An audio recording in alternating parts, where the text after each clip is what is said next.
따라서 은혜를 받았어도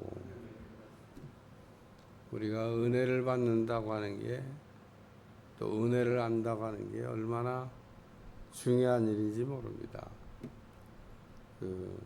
은혜가 뭐냐 이렇게 물어보면 은혜가 뭐다 그리고 우리가 자신 있게 이야기해야 돼요. 은혜가 뭐냐 그러면 글쎄 은혜가 뭐지 이렇게. 율법이 뭐냐 율법이 뭐다 그리고 그 율법에 대한 내용을 우리가 잘 정리하고 있어야 됩니다. 그래서 율법도 알아야 되고 은혜도 알아야 되는데 우리가 값없이 그 조건 없이 받는 것을 은혜라 그렇게 얘기합니다. 그래서 성경은 말하기를 일을 하지 않았어도 우리가 받는 것을 은혜라 그렇게 얘기합니다. 일하고 받는 것은 삭시라 그래요. 대가라 그럽니다. 수고한 거에 대한 상응하는 대가를 받는 거예요. 사람들은 다 일을 하면 그 대가를 달라고 그래요. 근데 일을 안 했는데 그 주시는 거 그거를 우리가 은혜라 그렇게 얘기합니다. 그러니까 우리가 은혜라고 하는 거를 받았다 그럴 때 일하고 받았냐 일한 게 없는데 받았냐 일한 게 없는데 받은 걸 은혜라고 합니다. 우리가 구원을 받는 일에 있어서 뭐 좀 이게 일조한 일이 있냐? 아무것도 없습니다. 성경을 읽다 보면 바울이 한 말 가운데 그리스도의 남은 고난을 내 육체에 채우기를 원한다 이런 표현이 나와요. 꼭 우리가 그런 말 가지고 장난하기가 좋아요. 예수님이 고난이 2% 부족해서 혹은 2%를 빼뜨려서 2%를 남겨놔서 우리가 할 거를 남겨놓은 것 같은 생각이 들어요. 그런 뜻에서 한 얘기가 아닙니다. 그런 불필요한 상상을 하는 사람들이 예수님은 무슨 뭐 구원이 완벽하지가 않다, 반쪽 구원을 했다, 뭐 이런 어떤 그 이야기로 시작하는 사람들이 하는 얘기죠. 예수님께서 하신 일을 우리가 일조할 게 있다 그러면 은혜가 아닌 겁니다. 뭐 은혜요 그게? 우리가 애쓰고 수고하고 우리 나름대로 나름 수고해서 얻었는데 삭시지. 바리새인들은 구원을 받는 일에 있어서 은혜로 구원받은 게 아니라 율법을 지킴으로 구원을 받는다고 생각을 했고 그렇게 믿었습니다. 그래서 어렸을 때부터 율법을 철저하게 어기지 않고 지키며 사는 것을 자랑으로 생각을 했어요. 못하는 사람들, 너는 그것도 못하냐? 그리고 정죄했습니다. 우리가 남보다 뭔가를 잘하면 그냥 잘하는 거로 그냥 끝내야 되는데 우리는 절대로 그럴 수가 없습니다. 남보다 조금이라도 뭐가 나으면 반드시 자랑하게 되어져 있습니다. 인간의 본성입니다. 죄악된 본성이 남보다 조금만 잘하면 아주 뭐 굉장히 잘하는 것처럼 자랑을 하는데 자랑하는 걸 하나님이 싫어하셔요. 제가 하나 중요한 걸 가르쳐 드릴 테니까 자랑을 안 하면 절대로 넘어지는 법이 없습니다. 하나님이 안 넘어뜨려요. 넘어지지도 않습니다. 근데 우리가 딱 자랑하는 순간 하나님이 진짜 나를 사랑한다 그러면 그 자리에서 하나님께서 그냥 쓰러뜨려 버리십니다. 아니라고 하는 것을 그 자리에서 알려주시는 거예요. 그러면 또 시험 들 것 같으면 하나님은 서서히 깨닫게 하십니다.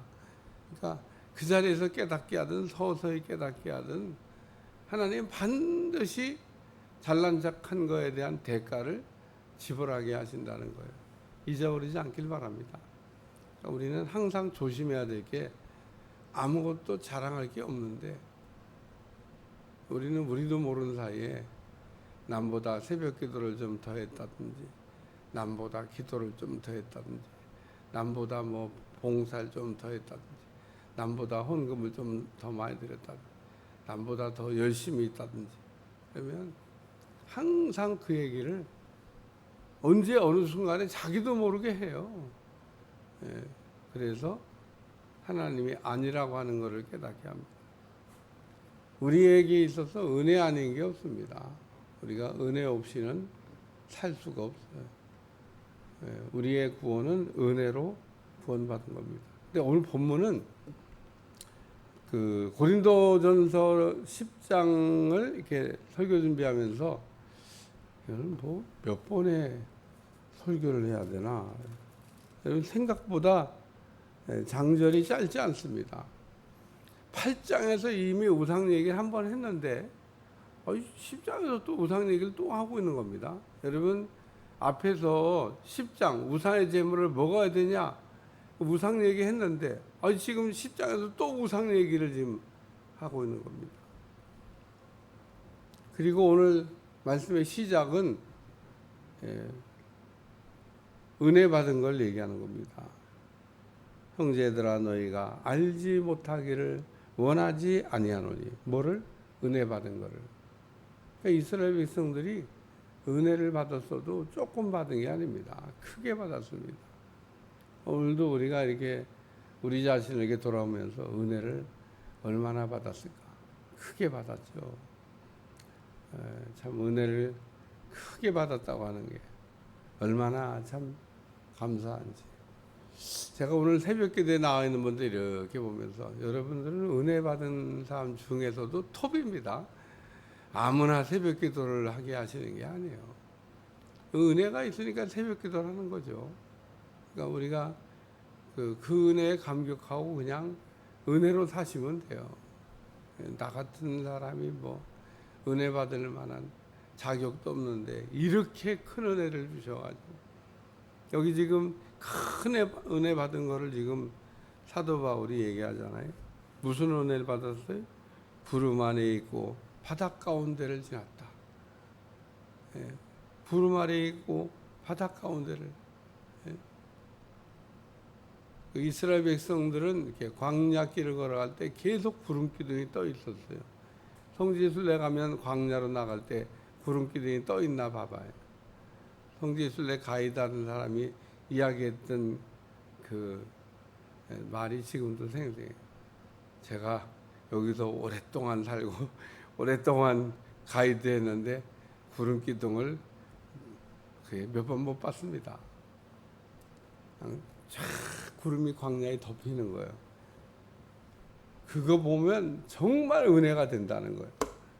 광야의 구름이 가끔 뜨는 적이 있는데 이스라엘 백성들은 그걸 매일 구름 기둥이 떴습니다. 그 은혜가 뭐 보통 큰 은혜가 아니죠. 거기는 건기이기 때문에 구름만 띄워서 딱 가려주면은 오늘날도 요즘도 낮에 막 폭염이 막 계속되는데 제가 자동차를 타고 다니면서 앞에 유리창에다가 커버를 덮은 적은 없었던 것 같아요. 근데 요즘은 뒤에 트렁크에 있는 커버를 꺼내갖고 대낮에 차 세울 때 커버를 딱 덮어놓습니다. 왜? 온도가 생각보다 뭐 차 안의 온도가 막 급속도로 올라가니까. 예. 그래서 어쨌든 뭐 이런 폭염을 뭐 제가 살아오면서 경험하지 않았던 것 같아요. 예. 그래서 뭐 올해 뭐 엄청납니다. 근데 광야가 우리나라 지금 하는 이런 정도로 올라갑니다. 근데 그 나라는 습도가 없기 때문에 딱 구름만 뜨면은 그 밑에서 살만해요. 그 은혜를 받았다는 겁니다. 바닷 가운데로 지나며 홍해 바다를 건넌 얘기를 하는 거고 신령한 음식을 먹으며 신령한 음료를 마셨으니 이야 하나님께서 만나도 내려주시고 또 반석에서 물도 주시고 뭐 그랬는데 얼마나 더 큰 은혜를 받아요. 그래서 그 이스라엘 백성들이 이렇게 광야에서 기적을 맛봤다. 그 얘기라고. 그런데 결론은 다수를 하나님이 기뻐하지 아니하였습니다. 다는 아니에요. 예를 들면 여호수아 갈렙 같은 사람이 있잖아요. 다 그냥 은혜를 헛되이 낭비했는데 은혜를 지킨 사람들이 소수이지만 있었습니다. 다수는 아니에요. 그러니까 다수가 다 은혜를 그냥 망각했는데 소수의 사람들은 은혜를 기억했다. 오늘 남들이 어떻게 믿든지 어떻게 믿음 생활하든지 우리가 죄악의 시대에는 깨어 있어야 됩니다. 저는 소돔과 고모라 멸망한 사건을 늘 생각할 때마다 거기에 롯이 들어 있었어요. 롯은 의인입니다. 왜 의인이냐? 의인이니까 건져주셨죠. 죄인이면 안 건져주셨어요. 아브라함을 생각하사 건져주신 것도 있지만 분명히 아브라함이 기도할 때 의인 10사람이 있으면 그러고 얘기했잖아요. 그러니까 소돔성에서 나온 사람들은 적어도 의인입니다. 의인. 나오다가 뒤돌아봐 가지고 소금기둥이 된 사람도 있습니다만은 의인이기 때문에 하나님께서 심판전에 건져주신 거예요. 그러니까 오늘 우리는 이렇게 은혜를 받고 다수가 멸망을 했는데 은혜 받고 멸망한 사람이 되는 게 아니라 은혜 받고 끝까지 은혜를 지키는 사람들이 꼭 되시기를 축원합니다. 오늘 우리가 신앙생활하면서 시작도 잘했고 과정도 좋은데 마무리를 잘해야 되겠다 이런 생각을 하고 마무리를 잘해가는 여러분들이 꼭 되시기를 축원합니다. 기도하겠습니다. 하나님 은혜 받고도 멸망했던 이스라엘 백성들을 이야기하는 겁니다. 은혜 받았다고 다 구원받는 거 아닙니다. 오늘 은혜 받은 것을 지키게 도와주시고 은혜를 은혜로 할 수 있도록 축복해 주옵소서. 예수님의 이름으로 간절히 기도합니다. 아멘.